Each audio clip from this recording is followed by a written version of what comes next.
بقينا في 2026 ولسه في ناس مش عارفة تفرق بين الحبس والحجز والسجن.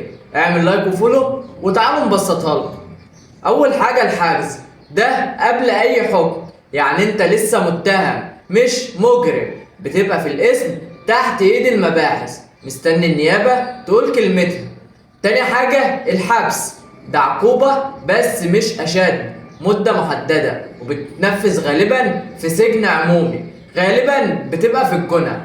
انما بقى السجن واخر حاجة هنا بقى الموضوع بيبقى تقيل شوية، دي بتبقى في الجنايات وعقوبته بتبقى اكبر وبتبقى اقسى ومدته بتبقى اطول، وفي فرق ما بين سجن مشدد ومؤبد كمان.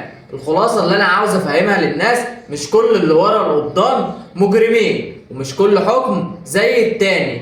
كلمة واحدة ممكن تغير مصير بني ادم بالكامل، فبلاش جهل بالقانون، عشان الجهل هنا تمنه حريتك. اعرف حقك قبل ما تتفاجئ بيه.